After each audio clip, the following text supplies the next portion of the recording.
Добра вечер, почитувани гледачи. Јас сум Драган Милосављевиќ, а вие следите емисијата Заспи ако можеш. Вечерва една сосема поинаква приказна, нема да зборуваме за политики, економии, геополитики, финанси и што и да е друго, ќе зборуваме за еден човек, за еден живот, за една приказна која што верувам дека и тоа како ќе ви бидат интересни, зашто ќе ви откријам многу брзо. Еве да ве прашам, барем повозрастните од вас, што правевте некаде во 1989 година. Јас тогаш имав 9 или 10 години и веројатно размислував дали да учам ОТП повеќе или математика. Но истата таа година, кога Југославија се уште постои, кога паѓа Берлинскиот зид, еден млад човек во Македонија, овде во Скопје, носи одлука која што ќе го промени неговиот живот целосно и која што ќе го упати во авантури, опасности, кои што потоа сакал или не ќе останат со него за секогаш. Имено се пријавува во легијата на странците.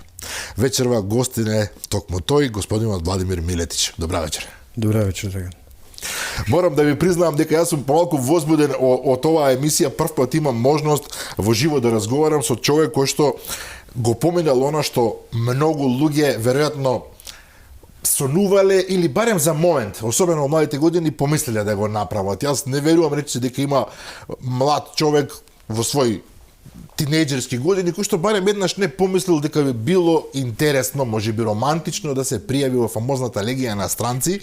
Меѓутоа тоа го прават многу малку луѓе, особено во Македонија. Освен вас, јас сум слушнал искрено за уште неколку мина кои што биле, но вие сте првиот кој што еве одлучивте да излезете и да зборувате за овој дел од вашиот живот. Сега, 30 на години подоцна, вие сте бизнисмен, пишувате и книги, ќе позборуваме и за нив. Впрочем, тие се и поводот, официјалниот повод што ве покани во емисијата. Но вистинската, се разбира, причина е тоа што ретко имаме можност во Македонија да слушнеме од прва рака како изгледа животот на еден легионер. 89 година вие имате 20 на години? 21 година, точно. Да. 20 година и 3 месеца. Така. Веќе бевте во ЈНА? Да, бев во ЈНА, значи бев и елитна единица во ЈНА. Тоа значи дека ги имавте оние предиспозиции веќе за воената служба? По некои предиспозиции, да, меѓутоа тобуката е сосема различна и во ЈНА, значи во самата легија. Значи тоа се две диаметрално спротивни доктрини. Така да не може да се спореди. У принцип, значи, обуката, ајде да кажеме дека е може и слична, меѓутоа во легијата е многу дигната на повисоко ниво и многу поригорозна. Поригорозна. И вие го носите го правите поттегот кој што менува се. Првото прашање веднаш ќе биде, бидејќи постои едно клише, се разбира, луѓето одат во легијата на странците затоа што направиле некоја белја, некаква глупост, па решава да се скрасат на неколку години, иако тоа скрасување всушност не е скрасување. Не е скрасување. Воопшто не е скрасување. Но вие сте човекот прилично, како би рекол, сериозно семејство, со голем бекграунд, немате криминално досие, а сепак носите одлука да влезете во легијата на странците. Како ви текна воопшто тоа? За сериозно, а не само како го гледа филмот Маршира или умри, па ајде да идеме во легија. Да одиме во легија, така, да. Бидеме Джин Хекман. Така е. Вие, од оваа гледна точка, од оваа дистанца сега можам да кажам, значи, што мене ме натера да отидам таму. Тогаш, значи, кога почнав да размислувам дали да идам, дали да не идам, најдов, значи, на зид. Тогаш немаше никакви информации за легијата на странци. Имаше едно клише дека тоа се криминалци, друштвени маргиналци, нели, кои едноставно морале да исчезнат од пописот на матичната земја. Меѓутоа не е така. Искрено до мене и еден, значи, од подобрите мои пријатели беше русин, кој сега во Франција, иначе беше заврши нуклеарна физика, значи таа 89-та година. Значи не се само криминалци кои идат. Криминалци криминалци до некоја се 63-64 година, кога уствари виде командата на легија што направила со оној атентат на Де Гол и со формирањето на ОАС. После тоа се многу, значи, поригорозни условите за прием таму. Помали прекршоци толерираат, али зборам прекршоци, меѓутоа поголеми не. А не сериозен криминал, апсолутно. Не се, да. Значи плячка, киднапирања, нели плячки со убиства, значи тоа воопшто не го толерираат. Значи они сега и ги проверуваат потерниците на Интерпол за да може да видат со кога едноставно имаат работа. Како дојдовте вие на идејата да влезете во легијата? Па имав ја пријател еден кој беше од Скопје, кој веќе беше таму, меѓутоа он после 3 години имаше отидено од легијата на странци, доби отпуст. И чисто правевме муабет. Ја бев во принцип, значи, ајде да кажам, незадоволен од животот свој, нели во Скопје, и едноставно се барав себе си. Пошто бев тогаш на градежен факултет архитектура, завршив на градежен факултет, меѓутоа факултетот не го сакав. Нели? И од некој револт, ајде да кажам спрема моите, мислам дека го избрав оној најболниот пат што може да се случи, едноставно да отидам таму. Значи едноставно да ме снема, али бев љут, бесен на сам себе си, значи на моите и на све овдека што остави во Скопје. Така. И како оди процедурата? Се пријавувате од Скопје, да речеме, или одите во Франција, па тамо веројатно сега можеби и полесно поради технологијата со која што сега располагаме, меѓутоа таа далечна 89-та година веројатно процесот бил покомпликуван. Значи многу покомпликуван. Сега има интернет и сега има сајт, значи legionetranger.com, каде што ќе може да идните регрути да се информираат што ги чека, каде да се пријават, како да се пријават, што све им треба. Вие отидовте на слепо практично. Значи фактички на слепо. Јас знаев само дека пријавен центар постои во Обањ, тоа е 15 на километри североисточно од Марсеј, и во Форт де Ношен тоа е Парис, тоа е 20 арондисман на Плесанс. Меѓутоа мене некако најлогично ми изгледаше затоа што целата преселекција, нели, се одржуваше во Обањ. И мене најлесно ми беше да отидам во Обањ. Најлесно. Значи така и мислев дека најлесно ќе ми биде. Отидов од Скопје 30 декември, 31 декември, значи вечерта 5 саат бев чукнав. За нова година? Врата, да, за нова година чукнав на врата, значи на касарната Виньот во Обањ. И како изгледа тоа? Добра вечер, јас сум тој и тој. Па имаше пред мене чека, значи уште некој си колку се сеќам, сепак тоа е временска дистанца со 36 години, така. Нели? Кој сеќам чека пред мене некој 4-5 луѓе, значи кои ги дадоа, нели, пасошите, седевме напред пред самата пријавница, има нели клуп и некој. На стражарот што беше таму, значи на легионерот им ги дадовме, значи пасошите, валидните, значи патни исправи, документи за да може да видат со кого имаат работа. Нели? И после некои 10 на 15 минути дојде еден подофицир на легија, не однесе значи во спавоните каде што вечерта, значи преспавме утредента, значи почна, нели, со раздужување на цивилната опрема и задужување, значи, на некоја си работна униформа. Меѓутоа таа работна униформа се состоеше од тренерки и патики. Навистина? Да, затоа што ти, значи, таму кога ќе влезеш, значи, ти не си ни регрут, значи, не си ни енгаж волонтер. Значи, ти си таму, значи, влезен само на предселекција. На таа предселекција, значи, можеш и да отпаднеш. Така да они немаат причина тебе да ти даваат униформа. Значи, даваат. Мене ми западна некој тренер, ја мислам дека се носени пред мене може 10 пати. Наистина? Значи, да. Тоа ми дада, патики ми дада, износени, да, патики ми дада. Барем поточен број? Да, во секој случај поточен број. Не е како во оној филмот каде што му даваат на човек цоколи, па како му се погодат, па со крвави цоколи оди по пустината. Нема тоа. Тоа може и порано да беше, меѓутоа сега тоа го нема. Значи, легија на странци е една сериозна воена формација. Добре, кажете ми, првим почнува предселекција? Таа трае колку време? Предселекцијата, значи, се состои од лекарски прегледи, кондициони, нели, тестирања и психофизички тестирања. Таа обично трае некои 17 до 20 дена. Кај мене траеше мој случај 16 дена, значи тоа беше негде 16 јануари, 17 јануари више јас го потпишав првиот тој договор, што е на 5 години. Договорот се потпишува, тоа веројатно го знаат сите заинтересирани, на 5 години минимум, а потоа постои можности да се продолжи да го посака. Да, постои можност да се продолжи на 2, на 3 и на 5 години постои можност пак да се продолжи. Значи до третите 5 години, значи до негдека 17 на години, значи да бидете легионер. Да. Со самото тоа што нели понатака, значи вие се здобивате и со чин. Ајде да расчистиме уште една мистерија на самиот почеток, мистерија, легенда повеќе урбана дека од легијата не се заменува. Дека не знам, ако еднаш влезете во легијата, никогаш не смеете да излезете. Знаете како? Полковник Луи Филип Ирулин пред летењето во Колвези, десант на Колвези, може да се слушнува, тоа е 78 година, 23 мај, во Конго, денешно Конго, тогаш на Заир. Им рече, значи, на припадниците на втор падобрански полк, и тоа стои, значи, во самата касарна втор падобрански полк, вика, легијата нема да ви даде ништо, а ќе земе све што сте внеле во неа. Али ќе ја сакате и ќе бидете верни цел живот. Зошто? Ова е клучно. Сами влеговте во клучната работа. Обидете се да ми објасните и на мене и на гледачите.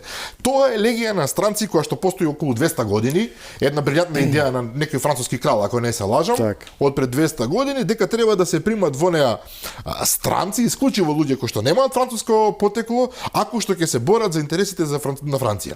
И сега, ви вели полковникот, и вие се согласувате очигледно, се ќе ви земеме. Ништо нема да ви дадеме, а вие ќе го сакате за секогаш. Која е логиката во сево ова? Видете, у легија на странци, значи, најбитно е онаа заедништвото, што се вика. Значи, чим ќе поминете таа ригорозна обука и ќе знаете на кој можете, на кој не можете да сметате. Значи, тие врски се нераскинливи. Некое братство воено, Да, некоја... значи, тие врски се нераскинливи, значи, ништо не може да ги скине. А малце да се вратиме на историјата на легијата на странци, формирана 1831 година, Так, значи првата легија рече си, од пред 196 години. Да, Луи Филип. Меѓутоа пратена е одма во Алжир. Нели после 2 години мислам дека е расформирана и повторно е формирана, значи 1836 или 37 година. И од тогаш, значи, непрекинато постои. Значи, фактички од 1830... Легијата има подолга традиција од огромен број на воени формации на држави. Сите воени формации има. Така. Да, од сите воени формации. Едноставно, после Наполеоновите војни, што се водеа, нели, помеѓу Франција и, нели, цела Европа. Цела Европа, тогашна, така. се јави, значи, една дупка, значи, во самото француско општество, каде што имаше многу војници кои се прекалени војници, меѓутоа кои правеа проблеми по Франција. И Луи Филип, пошто требаше да иде, нели, во освојување на Алжир, на таа Северна Африка, тие, значи, војници ги имаше преформирано во, нели, во легија на странци. Легија на странци, значи, баш со тоа име. Иначе, првите легионери беа швајцарски гардисти, беа составени од белгијанци и швајцарци. Може би она прочуена песна на легионерите токму од тоа време кога... Да, тоа е Лебудан. Лебудан. Да, Лебудан, да. Тоа и тука се збори баш за белгијанците, фламанците. Има многу интересна, како се вика тоа, како оди тактот на таа на таа песна, иако вие ми објаснивте дека тоа од филмовите не е баш така, нема музика, туку оди само... Да, нема музика. Музика има на парада. Значи веќе кога тоа сме го виделе. Сте на парада, да, тоа е на 4 јули, нели, парадата во Париз. Во Париз. На Елисејските полиња. И Лебудан е, значи, песна која е стара малтене 200 години. Значи, таа е прва. А се изведува, значи, со марширање 88 чекори во минута. Тоа е, значи, многу мало за корачница.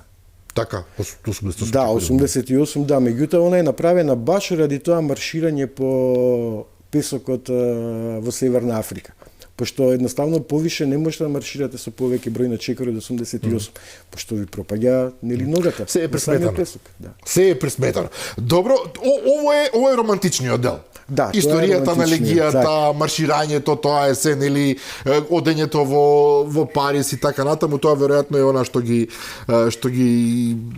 така ги импресионира помалку или повеќе романтичните, но да влеземе во реалноста. Ја поминувате вие таа предселекција и потоа почнува подпишувате договор и дури тогаш почнува селекцијата. Ако ме разбирам. Да, тогаш почнува селекцијата, да. Ве праќаат, значи, во Кастеландери, на основна пешадиска обука. Каде е Кастеландери? Кастеландери е помеѓу Каркасон и Тулус. Добро, значи, Јужна Франција. Да, Јужна Франција, 40 на километри од Тулус. Таму одат сите? Кастеландери е, значи, школска регимента. Таа се грижи, значи, за обука која се изведува. Значи, зборам за основната пешадиска обука. Специјалистичката обука се изведува, значи, во самите единици каде што си распореден после. Таа се состои од два сегмента. Значи, првиот сегмент трае отприлика месец дена и тоа е стекнување на кондиција, учење, значи, на некои обичаи кои се таму, стекнување, значи, и учење на региментална дисциплина. Меѓутоа, тука почиња оној што се нарекува дрилот.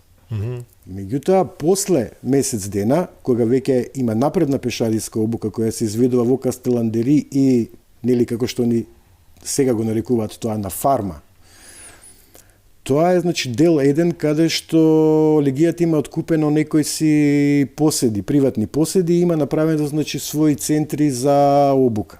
Значи, има направено згради, има направено кукички, значи, за, нели, вежби за антитерористичка борба, нели, обични пешадиски препреки, значи обични пешадиски препреки, кога зборам пешадиски препреки, зборам, мислам, значи, на ние што ги имавме и во ЈНА, меѓутоа сепак ви кажам дека тоа е малце дигнато на малце повисоко ниво.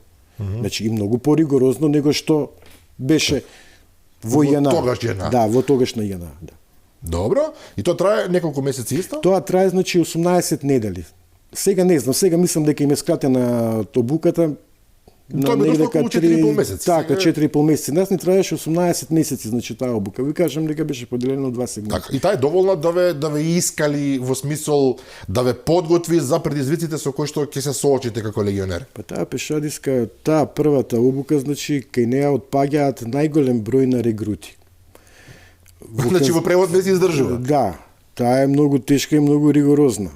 Додека сте во Бањ, додека сте на таа преселекција, вие се уште не знаете во што се имате упуштено. Кога ќе стигнете во Кастеландери, кога ќе видите во што се имате упуштено, значи тогаш малце ќе земете и ќе се размислите. Вие се сум дошол не еднашка, 100 пати дневно. 100 пати Што дневно, правам 100 овде? пати дневно, 100 пати дневно и се плашев. Нели? Што правам овде Што всушност? правам? Кај влегов? Да, каде? Каде Дома сум? е добро. Со кого сум? Така. Мада сепак тука влада едно заедништво, ајде да кажем братство, каде што секој на секој го помага, каде што еден ќе закаже, скокнува другиот. И тоа навистина се случува, тоа е така. Да, тоа е така. Во втората книга што ја пошивате во исто време, јас искрено се надевам дека многу брзо ќе го видат светлото на денот и двете. Таа се нарекува Ја преживеавме пистата Леопард. Така. Така. И таа е всушност еден вид на ориентациона книга за преживување во природа, што мислите дека ќе им биде корисна и на луѓе кои што не сакаат да одат во легија на странците, кои едноставно сакаат да се снаоѓаат во природа. Преживеавме пистата Леопард. Всушност целата книга, ако разбрав јас добро, се одвива во француска Гвајана. Така, тоа е местото каде што легионерите одат на дополнителна обука или како? Тоа е местото, значи, каде што си на дополнителна обука, тоа е ЦФ кампот, иначе при Селва, при трети пешадиски пук, они стационирани во Куру. Тоа е во француска Гвајана. Во француска Тоа Гвајана, е да, преку Латинска океанска Америка, територија да. на Франција, тие што не знаат. Токму Да, така. таму се и построењата за Аријана ракетите, значи за Европската вселенска програма, значи дававме и обезбедување, значи во тек. Таму се оди исто така по правило. Не, таму се значи на специјалистичка обука за у екваторијални услови. Значи, Екваторијални услови. Во превод во џунгла, еве да скратиме. Па тоа сакав да кажам, тоа е она джангл обука. Значи не се работи само за француска Гвајана, тука се работи за Џибути, за онаа дезерт обука или што се нарекува нели пустинска обука. И тоа го поминавте. Да, у Џибути бев јас последната година дена, значи као член на 13-та полубригада. Ќе дојдеме до тој дел. Ме интересирало и во француска Гвајана. Јас се обидов да најдам нешто околу таа фамозна писта Леопард и од фотографиите што успеав да ги видам, тоа делува како пеколот на земјата. Значи џунгла, значи кал, значи вода, значи прашуми, значи дождови и млади луѓе кои што се обидуваат тамо да преживеат во тие невозможни услови. Видете, тоа е у принцип значи најтешката обука што се изведува на свет, барем така викаат. Во светот. Во светот, да. Тука значи доаѓаат и американскиот сеал и делта значи да изведуваат обука на таа писта. Има две писти, Јагуар и Леопард. А зошто баш толку се тешки заради природниот самата конфигурација на терен, на терен значи и природните услови. Таму дожд паја веројатно, постојано сонце од нигде никаде. У момент значи знае да падне, да изврне 10 дена и да прекине одеднашка како што паднал. И вие преживувате тамо? Па таму е значи како изгледа тоа да се биде тамо? Интересира. Па таму спиевме у кампови, значи спиевме по шатори. Значи кога бевме на терен, зборам. Обуката се изведува на реката Маруни, тоа е под градот Сен Лоран на некои си 50 на километри, значи низводно низ реката Маруни.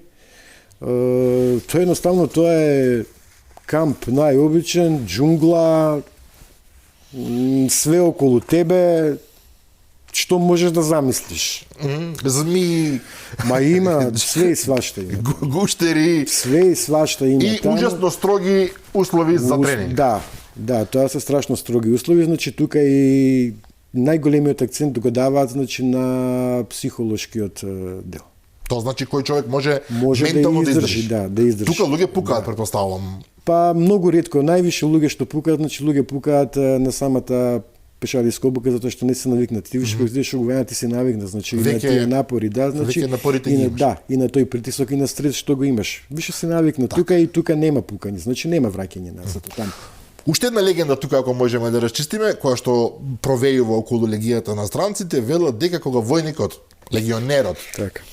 од X причини нема да ги испочитува старешините или ќе направи нешто непромислено, старешините се подготвени да го казнат најсурово. Јас, например, гледав на еден српски канал, српски легионер, кој што вели дека, не знам, се степал со друг легионер и за казна 2 дена морал да лежи во вода, буквално до врата. Може би измислува човекот, не знам, се вака ме прашувам, апансас. Постојат, значи страшни казни кои човек не може да ги замисли. Меѓутоа не е више така како што беше. Значи постоја казни пилот, постоја казни томбо. Сега ако доволно не е страшно, значи казна томбо да лежи, значи да ископаш сам себе си, значи собствена дупка и да лежи цела ноќ у неа. Па томб практично значи гроб. Гроб, да.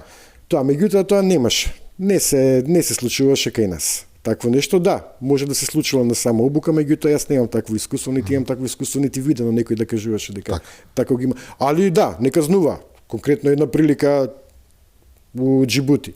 Ми вика ископај, вика дупки за дрва. Па викам, господине Саржанов, викам дрва нема. Јел нема? Нема, па донеси ги, вика. Донеси ги. Од каде да ги донесеш во Џибути дрва? Тоа одлично. Тоа вика донеси ги. И значи креативноста им е на страшно завидно ниво што се однесува до казните.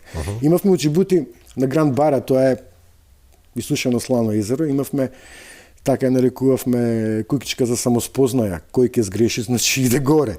Добро, тоа е што ставаат. Тоа е значи еден лимен сандак, не е сандак, меѓутоа тоа е некој си 1,50 со 1,50 и тоа ставаат саат време внатре. Нели малце паметно да ти дојде. А тама не можеш ниту да лежиш, ниту да седиш. Не можеш, да. Практично човек треба да клечи, може да замислам температурата во лимен сандак. Температурата е значи страшно. Не тоа лимен сандак, тоа е колимена куќичка, значи некој си 1,5 е висок. Така да, во секој случај, Бога ме ќе се спознаеш не само себе си, него и баба, дедо, прадедо, све тука. Морам да признам, се извинувам што се смеам, меѓутоа на вистина ова се тоа е делот, тоа е дел од животот. Ја тука можам само да се насмеам и да. Нели? Да кажам добре, поминав. Има овдека неколку фотографии од вас во легијата на странци. Еве, ако може режијата да ги покаже. Едната е негде на некоја планина очигледно, со снегови, другата е веројатно се снимувате од авион, третата е класична легионерска фотографија на вашиот отред, на вашата регимента. Сликата е значи ова од Абиџан. Значи при самото искрцување, нели, као сили за обезбедување. Втората слика е од Корзика после завршена падобранска обука и третата слика е исто од Корзика, тоа е Хјут Корс над Монте Маджоро, каде што се вршеше алпинистичка обука. Јас сум тој првиот ред што стои од десна страна, вториот со наочарите. Така. Пошто ја не можев без наочари и денеска некако не можам без наочари. Дозволуваат наочари во легија? Па не дозволуваат сега на смотри, меѓутоа дозволуваат наочари, нели, кога се сликаш. Овде ќе имаме уште една фотографија, сега навистина ги има многу, има вас во разни околности. Еве оваа каде што сте вие очигледно и има еден дел, не знам дали сте вие тој во водата. Тоа е писта Јагуар. Тоа е во писта Јагуар, не Леопард. Да. Еве, ако може малку да подигне камерата, вие сте тамо во таа дупка, што лета? Да, тоа е сегмент, значи, од поширока слика, меѓутоа јас ги извадив само, значи, делот кај што сум јас. Така. Сега, уште малку околу овие ситни деликатности би рекол. Тамо се зборува само на француски, мора да научите француски. Мора, меѓутоа францускиот се учи, значи почнеш више да го збориш после првата година више течно го збориш. Течно да зборуваш. Да, со самото тоа што значи во Кастеландери кога си, имаш и часови француски каде што го учиш францускиот. јазик. Природно, тоа сите комуницираат меѓу себе. Додека не го научиш, додека не забранете да се комуницира значи на било кој друг јазик. И тоа на пример ако евено чекате човек од Македонија од Србија, морате на француски да говорите. Едино ако сте сами, ќе си комуницирате на македонски, на српски јазик, без така, разлика како. Меѓутоа сите значи званични, нели, и команди и комуникации се на француски јазик и ја имам слушнато дека ги имаат казнувано луѓето кои зборат на свој јазик. Поготово русите се малце тврдоглави и они знаат да зборат. Па не да не ќе учат, они учат многу брзо, сваќаат, меѓутоа малце се тврдоглави и поглед на тоа. Ајде сега кој ќе ми каже како јас ќе зборам тука со мој. Нели? Меѓутоа ќе ги ќе ги слушне и ете го. Има казна. Меѓутоа казните у легијата се како што имаш, нели?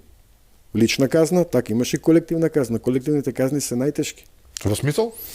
Па најтешки се затоа што личната казна се однесува само на тебе, значи ти си го трпиш тоа, а вака го трпи колективот кој го казни целиот ради тебе, целиот колектив. Па потоа сите те мразат. Па така е. Чиста логика. Сега кажете ми, откако ги поминавте овие фамозни предселекции, селекции, откако поминавте пистата Леопард, сакале некеле одите на терен. Се знае дека француската легија оди секаде каде што француската држава на свој начин ги заштитува интересите сопствени. Да. Вие бевте повеќе или помалку во Африка? Да, ја долго време значи бев во Африка, бев стациониран едно време во Џибути. Тоа е 13-та полубригада, 13-та полубригада, извидувачко-диверзантска група. Бев. Ствари извидувачко-диверзантска компанија. Компанија е во ранг значи на наша чета отприлика. Така му доаѓа. Со тоа што јас после Гвајана, јас бев 6 месеци во Гвајана. После Гвајана мене ме пратија во Корзика у Калви, втор падобрански полк на падобранска обука. Добро. Значи таа падобранска обука мене ми траеше 2 месеца. Значи зборам некој месец дена основна падобранска обука и специјалистичка падобранска обука, значи уште месец дена. После бев префрлен значи во извидувачко-диверзантска компанија, тоа е трета компанија. И после тоа во четврта компанија Деструктор Снайперс. Снайпери, така? Да. И после тоа, значи тоа е компанија која се занимава исклучиво значи со снайперски действија и компанија која се занимава исклучиво со ракување на минско-експлозивни средства. Вие бевте во легијата во еден крајно специфичен момент за нас овдека, имено 89-та вие влеговте, меѓутоа 91-та почнува војната во Југославија со сите крвопролевања, гадости и така натаму. Факт е дека во легијата и тогаш имало луѓе од поранешна Југославија, а исто така се зборуваше дека француската легија на странци во тие тешки времења за интересите на француската држава била на ова или на она боиште. Меѓутоа и преди мисијата ми рековте дека луѓето од југословенските, понешни југословенски простори не биле принудувани да одат на тој терен. Не само од југословенските простори, него воопшто. Ако доаѓаш од земја каде што се води војна и каде што е потребно, значи легијата да интервенира, значи или воена, значи или во облик на некои мировни сили, на некоја тампон зона, они тебе они се тука максимално коректни. И они тука тебе те прашуваат дали сакаш да учествуваш или не кеш да учествуваш, без никакви последици, значи понатака. Јас не сакав да учествувам, значи по инструкции значи на исто легионер Хрват, и он не учествуваше.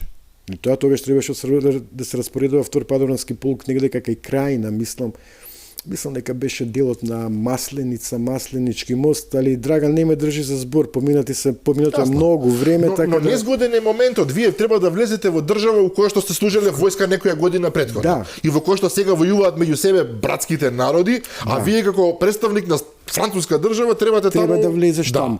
Меѓутоа, меѓутоа тоа е пожелно чисто ради јазикот и ради обичаите кои владаат на тие, да. И може комотно да послужиш како преводилац некој. Меѓутоа јас ги имам одбиено тоа заедно, нели, ти кажав и со легионер друг Хрват, без никакви последици.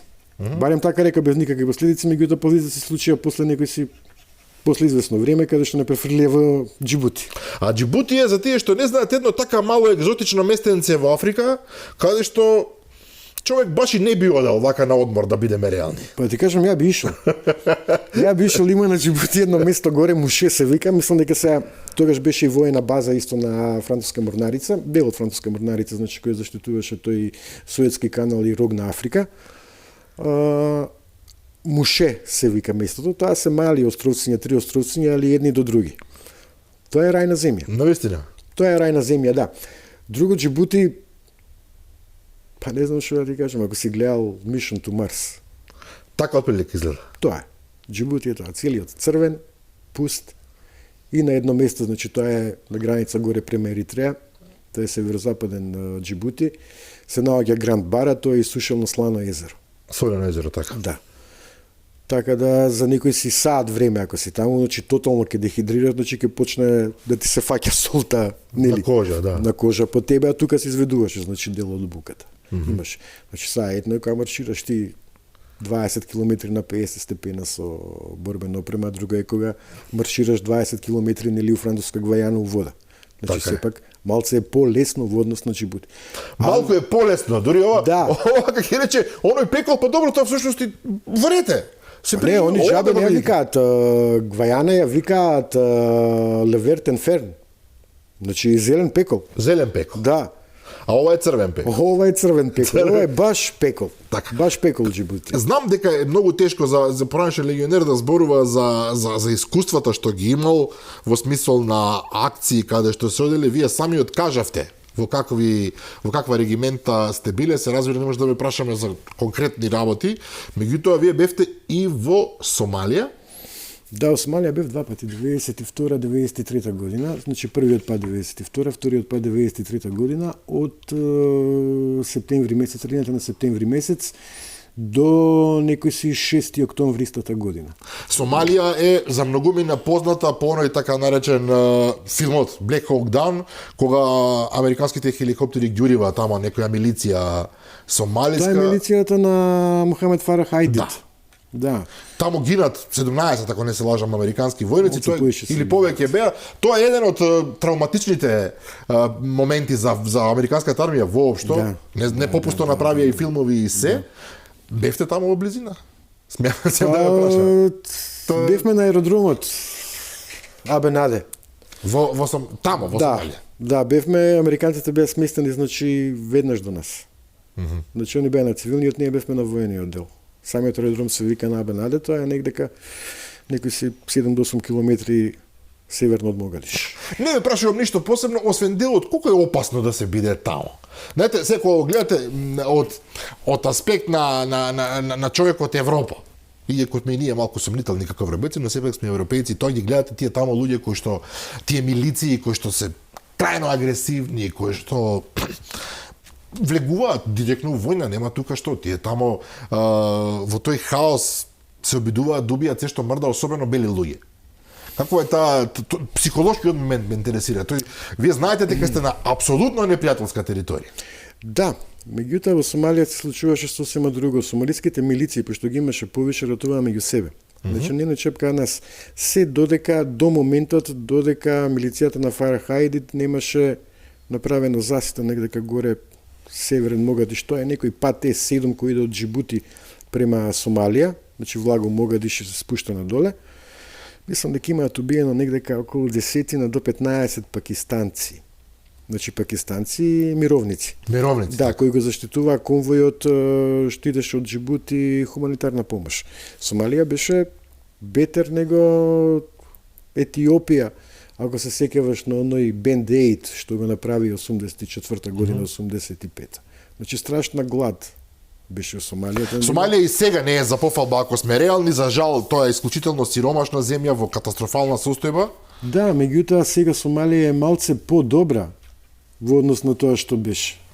И тоа добро да се знае, еве, чисто да се знае. Да, Но вие малце- бевте тамо кога баш не беше паметно да се биде во Сомалија. Па и сега не е нешто многу паметно за европеец да се биде во Сомалија, или тогаш Пептен не беше паметно, поготоа ако си американец. Ај некако и французиве, они со французиве нема значи некој посебен однос. Но со американците лошо. Да. Меѓутоа, имаше еден инцидент на Абу Граби од Џибути помеѓу Сомалија и легијата на странци, кога, усвари французите, не легијата на странци, кога сомалиската милиција, али тоа се случуваше негде дека 74-75 година, кога имаше киднапирано школски автобус. Мислам дека тоа имаше и пишувано, мислам дека и филм некој имаше за тоа. Меѓутоа, чисто како историјат, нели, за таа нетрпеливост што имаат Така. сомалиците, значи целата таа Африка, централна, северна Африка, источна Африка према европејците. Така. Уште еден куриозитет, вие бевте и во Руанда, Во Руанда, за тие што случајно не знаат ако воопшто има таков, 94 година се случи еден страшен геноцид, се бореа племењата Хути и Туци. Да, и едните Хути и извршија вистински геноцид врз другите, некои велат околу 800.000 луѓе се убиени, се уште нели се шпекулира со бројките, меѓутоа факт е дека тоа е еден од најгрдите воопшто историски моменти веројатно. Да, после Втора светска војна тоа е најголемиот геноцид што се има Вие бевте во таму? свет. Да. Значи геноцидот не почна 94 година, геноцидот почна 92 година, значи самите превирања во Руанда. Значи тогаш 92 бев на граница Руанда-Танзанија, тоа е област Кагитумба. Конкретно на контрола и на разоружување на туци и хуту племињата, пошто ние уште тогаш ратува, меѓутоа после се смире, година дена беа мирни. И потоа настана Најголемиот проблем настана во март месец 94 година, кога беше соборен авионот на премиерот на Руанда, кој беше од хуту племето, така. Жувенијал. И тоа всушност беше тригерот за да започне, на радио беше објавено дека сега треба да се потепаат сите туци. Па тоа имаше значи кодно име. Тоа мислам дека беше ти сечете ги стеблата или така некако. Многу подготвено. Да, Џорџ, да, водеч на геноцидот беше Џорџ Рутугунда. А еден од главните помагачи на геноцидот исто беше припадник на хуту племето, генерал Безимунго, името не му се сеќавам какво беше.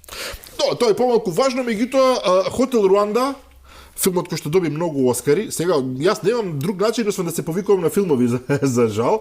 Хотел Руанда прилично експлицитно ја објаснува таа приказна тамо. Може да ми кажете дали е блиску до реалност? Да, тоа е блиску. Да, гледам гледано Хотел Руанда, да, тоа е многу блиску.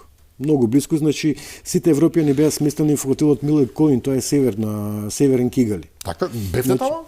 Да, бев на обезбедување во Кигали, баш на Милен Колин. Тоа значи во филмот теоретски некој од легионерите сте вие. Мислам, се разбира, некој актер ве глуми вас. Не се кајки. Не, тоа се припадници, значи тогаш ја бев 13-та полубрига, тоа се припадници значи на втор падобрански полк кои дојдоа да ги извлекуваат, ние само дававме обезбедување околу. И ги морам да го кажам ова. Француските сили и имаше и американци тама, нели?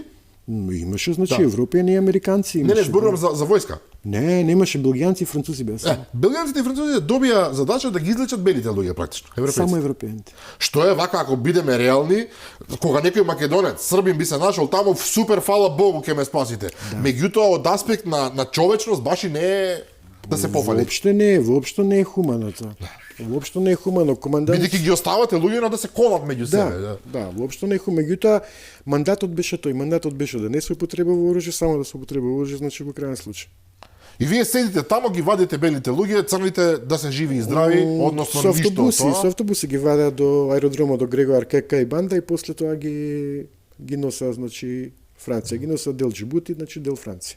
Ги носа и таму, после ги пуштаат значи по своји земји од каде што се. Имавте да прилика да видите, нема да велџам сега сцени, не знам, меѓутоа во такви околности човек веројатно и налетува на многу лоши сцени, на многу лоши. Да го скокнеме тој дел, апсолутно се согласувам. Бевте и на други места, не? Да. Таа фамозна Африка. Таа фамозна Африка ми стана кod дома, поише знам Африка него државата што си ја знам, се шегувам. Да, многу време поминав во Африка, меѓутоа во Ирак бев за време на пустинска олуја, пустинска олуја. Тоа е 91 година, јануар месец. Бевме стационирани, значи, уствари бевме како подршка лево крило на 6-та окопна бригада од НИМС. Тогаш бев... Тоа е првиот удар врз Садам Хусеин од страна на американците, меѓутоа се разбира и звездниците. Тогаш бев припадник на втор падобрански полк, вршевме извидување значи на самата граница, бевме Саудиска Арабија кај Ел Самјех и после тоа бевме префрлени на Басра, работевме на деминирање нели на деловите околу Басра. Ирачаните тогаш очекуваат дека ќе се изврши јак десант на Басра и од тука да почне, значи, тука беше 4-та америчка окопна дивизија. Така. Она беше, мислам дека стационирана негде во Катар, ако не се лажам. А Басра е стратешки многу важна поради нафтата тамо? Да, поради нафтата, да, и пошто тука е сливот. Тоа е Шатл Араб. Да, меѓутоа американците потоа се повлекоа и оставија уште 10 години Садам Хусеин да владее, па Да, дури па после потоа пак некоја си 90 уствари 2002, трета, кога беше, така некако, да кога беше реши тој конечно да вториот го сине удар, Садам да. Хусеин. Добро, како беше Ирачаните во тоа време? Јас бев се разбира дете, но се сеќавам дека се зборуваше дека ирачката армија во тоа време е трета или четврта најсилна формација во светот. Па не. Ама изгледа дека не е така. Не, да, они има, значи, има руско наоружување, дел има и америчко наоружување, пошто ни американците нив им помага во војната со Иран, Така е. која траеше до 88 8 години, година да. негдека. Располага, значи, со завиден број на скад проектили од руско производство. Меѓутоа не беа употребени, дали многу, дали ни 10% не беа употребени скад проектилите. Значи тие уште на земја беа уништени, пошто американците имаат, значи, точни податоци каде што се наоѓа. Каде што се наоѓа, ги знаеме оние беше- гробишта во пустината каде што практични цели тоа е дивизии се уништени. патот на Така е. смртта, тоа е од Кувајт према Багдад кога се иде, така и го нарекуваа патот на смртта. Поминате случајно по тој пат? Не, Не. Добро. не. Тука, значи, тој дел од американците го... А каква е соработката тебе на легијата со американската војска? Па, Коректна, сојузничка или постои оној, како да го наречам, кој е подобар од нас? Па видите, удавање на информации. Само давање на информации, значи. Иначе нема... Но ривалитетот каде е? Тие ги имаат фоките, имаат, не знам, свои специјални единици кои што се многу горди на себе. Видете, на писта Јагуар има, значи, секоја година се одржува некој такмичење, значи, каде што учествува, значи, специјални единици, учествува САС, учествува Така. СИЛ, учествува, значи, Делта. И учествува, значи, една група на легијата која се нарекува групен дескомандо парашутист. Тоа е у сегашни услови, поранешни услови, тоа беше група за слободни падови. Тоа се групи кои скокаат од 3600 метри. Еве овде во Падобранска, Тоа е пред полетување за Кигали. така, за Кигали. Пред полетување, значи, за Руанда, тоа е авион Трансал C-160. Тоа е стандарден воен товар. Десантен, да, десантен, значи двумотореца, се влага од позади, се скока од страна, страшно бучен, така да уште повише Нема ти баш набива некоја нервоза. романтика, да. Еве и овдека ви има на камили очигледно, во Тоа е полна Чад. боена опрема, во Чад. Да, тоа е Чад, тоа е област Кеј Дуринка, на сама граница со Судан. Тука е изведување и патрола, пошто у Чад е ситен песокот, таму е песочна пустиња, не е камена пустиња, и блоковите на мотори се полнеа со песок. И одеднашка знае да заглави, да застане. И затоа најдобро беше, значи, да се врши патрола со камили. Така. Значи знаете да јавате камила како така. Па, Како некој што- знаеме, нешто ќе мора да поднаучиш. Нели? Сега неодамна бев во Золоше каде што има камили во соседна држава и баш си мислев како го јаваат ова животно луѓе. Камила се спушта. Камила е многу полесна вика да се јави. Ја немам јавано, значи. Меѓутоа во полна конј. боена отреба вие имате со вас. Не, само ова- рапи и оружје, не е полна борбена опрема таму. Па добро, и со оружје не е воопшто шега тоа. Се разбира, ќе ги избегнеме деталите кои што се однесуваат на нешто специфично кој што не сме да се каже. Меѓутоа една еве екстраваганција би рекол. Фамозниот Милорад Легија, Милорад Луковиќ Легија, Да. така беше, човекот кој што сега лежи 40 години затвор за убиството на српскиот премиер Зоран Џинџиќ своевремено, човек кој што беше едно време страф и трепет во на целиот регион. Во исто време, практично со вас бил во легијата на странците. Сте го виделе човекот некогаш тамо во легијата? Немам правено муабет со него, еднаш кога го видов, тоа беше во Нимс, значи во втор пешадиски полк, каде што имавме обука некоја за деминирање. Немам, значи, направено муабет со него, меѓутоа ми го покажа, ми кажа, меѓутоа у тој момент ништо не ми значеше, значи човекот никако име, Тогаш бил, знам, да. никако име, Многу потоа се прослави во негативна никако смисла. личност, да. Он мислам дека и таа година 92 мислам дека отиде од легијата и се приклучи, мислам, на Српска доброволјачка гарда, ако не се лажам. Да, и потоа Иначе, да, го неговиот имам видено- пат го знаеме. Да, немам направено муабет со него, ниту си имам запознање со него, меѓутоа да, го имам видено. Меѓутоа имам слушното дека за него се збори дека бил зетон легионер. Што значи тоа? Па тоа значи дека бил потенцијал голем. Зетон легионер. Не, дека бил добар легионер, тоа сакам да кажам. Така, тоа го сватив, изразот што го искористите. Затоа што јас исто така додека се ја прегледував програмата за оваа емисија, некаде прочитав дека тој фамозен Легија влегол во една програма која што не е нужна, веќе ми објасните вие дали е точно, ти даваат една недела, те фрлаат во џунгла сам, не мораш да го направиш тоа, само ако сакаш, за да преживееш една недела сам, после една недела доаѓа хеликоптер да те вади ако си жив. Да, тоа е горе. Тоа е вистина. Да. Каде се случува тоа? Тоа е Француска Гвиана. Тама во Гвиана. Да, тоа е Француска Гвиана. И што ми велат? Скокај ламбе, малку преживееш? Не можам да ви кажам затоа што јас не сум ја поминал значи тој дел. Не сте помислили на такво нешто? Сега овака ме. Не, Присуди го розно делува тоа, да, страшно. Е страшно нешто, да. Тоа се одобрени луѓе, значи, и они претпоставувам дека бараат да потпишеш дека се слагаш со тоа. Затоа што може да не се вратиш објективно. Нормално е, Гвајана има све и свашта. Значи све и свашта има. Значи диви животни, значи на секој чекор се тука. Тука не е проблемот само дали ти ќе се изгубиш, нели пак ќе умреш од глад или од жет, пошто таа вода таму не се пие. Така. Ние у Гвајана кој идевме сега, ајде ќе кажам конкретно систем преживување, значи обука на преживување. Сега вода имаш, меѓутоа вода имаш пола литро вода у текот на денот, таму се потиш, значи трошиш вода, значи пола литро е што вечаш. Да. Ние значи идевме со бајлето со кошула која примерно е врзана за под коленица, ја собираш росата и таа кошула ја цедиш. Значи тоа е све во склоп, во склоп на обука. Тоа е све во склоп на обука. Боже мили. Да, мислам, тоа се тие услови, екстремни услови на преживување. Значи тоа во принцип треба да го знае секој. Така. Тоа не е некоја филозофија голема, нити е некоја храброст, нити ај са. Да, но треба да го научиш. Треба да го научиш, да. Во оваа книга, едната од книгите што ќе ги објавите, токму такви работи објаснува, да, поставам. Да. Буквално како човек да преживее во екстремни околности. Во екстремни околности, да. Тука има начини како да се јаде, како да се пие вода, како да се обезбеди, претпоставувам, ноќно смислување. Така, склониште. Како да се заштитиш од... Да, ориентација у простор, ориентација у природа. Така, колку е тешко тоа да се научи, господине Милетич? Па не е тешко. Не е тешко, треба значи тоа треба волја, меѓутоа сепак мислам дека со самото, нели, праксата го прави своето. Така. Уште едно прашање.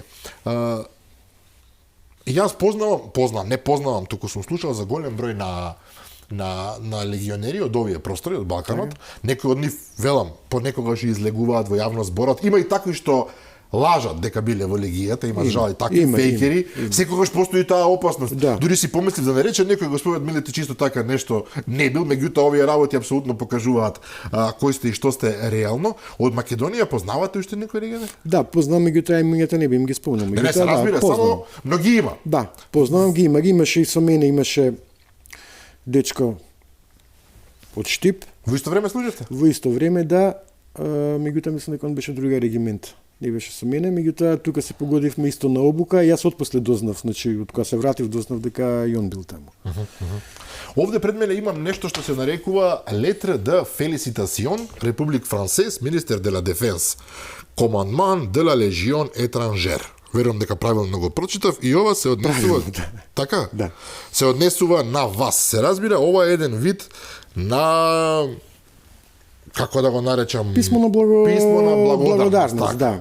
Но не, ова се добива за тоа е конкретно добиено, значи за учество во мировни мисии, нели, Руанда и Сомалија. Значи 93-94 година. Тоа е, значи... Но ова се заслужува, сакам да кажам, ова не го добивате туку така, демек секој што бил таму, ова мора да го заслужиш. Да, тоа е, значи, претежно ставено за региментална дисциплина, пошто они многу полагаат на таа региментална дисциплина, што сакам да кажам, тоа е ствари онаа пуковска дисциплина која се одржува во самата единица. Да, мене ми е тоа многу драго.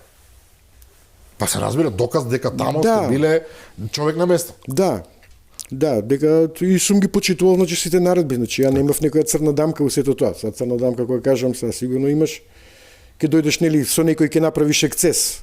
Меѓу нас, да, се случувало, да, па Значи мораш негде стресот, притисокот, значи Да го- мораш негде да го да исфрлиш. најдеш филтер и да исфрлиш. Платата во легијата не е многу голема. Ма не е воопшто голем. Ни тогаш гледам дека ни сега не е голема што контактирам нели со некои поранешни. Тоа е затоа што па некои веруваат ќе одиш во легија и таму ќе се збогатиш, ништо од тоа. Ма какви? Тој што отишел во легија и што кажал дека се збогатил, знај дека Тој не бил во лаж. легија. Тој не бил во Не е легија. бил. Или било ли лаж? Така. Че Но не е- затоа имате право да добиете француско државјанство за многумина, па тоа многу значи. Да, меѓутоа и тоа пак под одредени услови. Значи да добиеш Автоматски не се француско добива? државјанство. Автоматски се добива после навршување на 15 на мислам дека сега е негдека на 7 години служба. Значи зборам за сега. Аха. Значи можеш да го побараш да го добиеш, а автоматски може да го добиеш значи после 15 години служба.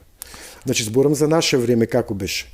После 3 години ти можеш да побараш француско државјанство, меѓутоа може и да ти го дадат државјанството ако немаш направено некој ексцес, значи во текот на тие 3 години и ако нели се изразат пофално за она што си таму и како си таму. Надредените претпоставувам, да. Меѓутоа има еден член, мислам дека е тоа 27 или 29, сега не ме држи за збор Драган, кој се нарекува французин по пролига на крв. Автоматски го добиеш француско државјанство ако си ранет во бор. Добро, вие У Сомалија, али лесно ранет. Тоа Лесно беше ранет, доволно? Значи во колено, да, и во Руанда во десен дел на абдомен, исто тоа лесно беше. Од некој лесен зал- дел на абдомен, како кажувате ова со едноставност, во абдомен сте биле. Па да, лесен, тоа е баш онаа делот кај што е слепото црево. Може ли услуга да ви направат? Да, може ли услуга? Да, меѓутоа ете се провлече тоа некако низ панцир, пошто тогаш бевме на стража, обезбедувавме избеглички кампови, некој тој на граница со Танзанија, обезбедувавме избеглички кампови и слабајето се случи тоа негдека на кај 8 сати. Пред сама смена. Значи поминал негдека под панцир, како поминал Господ го знае. Но жив сте и еве после 30 на години сте уште сте со нас, што е всушност и ете среќата и за оваа емисија што можеме да ве имаме во неа. Сега после долго време вие 94-та година ја напуштивте легијата и потоа сте во како да кажам во цивилот тогаш, така? Или не ви текна тогаш сум, повторно? нити ми текна, нити ќе ми текне. Значи понатака униформа да облечам никоја. Морам да ве прашам, од овој аспект сега. Сега сте вие човек возрастен човек со огромно искуство. Некој да ви рече пак би го преживеале пак истово? Вака сега од оваа перспектива би поминале ни се во ова што сте го поминале? Па у некоја рака да, у некоја рака не. Зависи како се зема.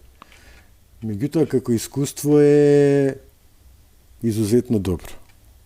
И мене уствари таму легијата ме направи тоа што сум денеска сега, значи ми го трасираше патот. Човек кој што си има свој бизнис, човек кој што пишува книги, очигледно имате порив некој однатре, сето тоа што сте го доживеале да го прикажете, да го може на некој да му послужи за корист, но меѓутоа во најмала рака ќе биде интересно за читање. Кога може да ги очекуваме книгите од вас? Дефинитивно. Мислам дека негдека септември месец би требало и двете книги да искочат, со тоа што втората книга Преживели смо пистол Леопард, мислам дека малце порано ќе искочи таа. Меѓутоа таа ќе биде пропратена и со некои видеоматеријали. Ја скоро бев значи во странство, или побарав некои спонзори кои сето тоа би го покриле. Значи зборам као на времето кога се сеќавате Bear Grylls, што имаше правено емисии преживување пред. Меѓутоа не јас би ги користил значи сите тие услови значи во Македонија што ги има, не би ишол надвор. Дури имам правено значи муабети со продукција Наше мало на Антов. Добро. И он се нафати нели да биде да го продуцира. Баш ми е Значи, мило. тоа, да. Така да Тоа значи ве чека уште еден сериозен проект. да, се надеваме. сериозен проект, да. Овие две книги јас ги рекламирам, отворено велам, јас се надам дека ќе ги добијам. Да Секако ги ќе прочитам, а веројатно секако. македонската публика ќе има можност сето тоа да го види, проследи, прочита, затоа што ќе биде корисно. Сосема сме на крајот на оваа емисија, еден час помина како за една секунда. Веднаш да кажам, почитувани гледачи, оваа емисија воопшто нема намера да повикува некој да оди во легијата на странците, тоа сме согласни и јас и господинот Милетич, ова воопшто не е некаква реклама за легијата, одете млади луѓе да видите колку е добро, не. Мислам дека господин Милетич убаво објасни дека тоа е многу сериозна, многу ризична работа која што не му се препорачува, не на секој, јас би рекол, речиси на никој. И оваа емисија имаше намера да покаже еден живот, една специфичност, една уникатност која што ние не сме имале прилика во Македонија, ми се чини, ако грешам, нека изгорам, да проследиме досега, меѓутоа никако не треба да се свати во смисол некој, особено млади луѓе, да се мотивираат, ајде да одиме да си ја пробаме среќата, точно знаете дека одењето на такво место е Тоа е ризик. Ужасен ризик со кој што не треба човек да се игра. Иако никој не е спречен, ако е полнолетен, здрав, психофизички, тоа е веќе негов избор, но ние немаме намера да рекламираме ништо, само сакавме да понудиме една, специјална можност би рекол. Приказна, која што навистина сум сигурен вреди да се слушне. Вака, значи, легијата е изузетно екстремно проживање. Таму не знаеш со кој ќе се паднеш, кој ќе биде до тебе. Дали ќе биде чилјанец кој нема завршена основна школа или ќе биде, значи, конкретно пред малце го спомнав, нели? Човек кој има завршено, значи, нуклеарна физика, да. И човек кој што е ваков или онако во секоја смисла на збор. Да. Меѓутоа, секако дека легијата е братство и била братство. И претпоставам дека и ќе остане понатака, мада гледам дека сега последниве 20 на години условите се тотално сменети за прием. Више и они им текна па не примаат се и сешто, нели, кој што прима после Втора светска војна. Што тоа им се освети, нели, на некој начин со едно време се исплатило, а потоа више не се исплатило. Потоа веќе не се исплатило. Не се исплатило. Така. Далеко од тоа имаше до душе и луѓе некои кои врша регрутации за легија на странци по Белград, по Скопје. Сакам да кажам дека такво нешто не постои. Не постои регрутација. Не постои, значи да дојдете вие во Скопје и да се пријавите некој. Тој ве мами. Не, тоа секако значи дека мами само да ви земе пари. Значи секако е тоа. Значи регрутацијата се врши у строго одредени центри, значи во Франција. И сега има уште еден центар, дале на Мајот или на Тахити. Драган, не ме држате за збор, не би можел да ви кажам за сегашните услови кои се. Јас која бев се вршеше регрутација строго на тлото на Франција. Париз, Марсеј, Бордо или Лион. Сепак мислам дека беше и во Бордо имаше еден пријавен центар. Добро, тие што сакаат евентуално, не им препорачуваме, ќе најдат начин.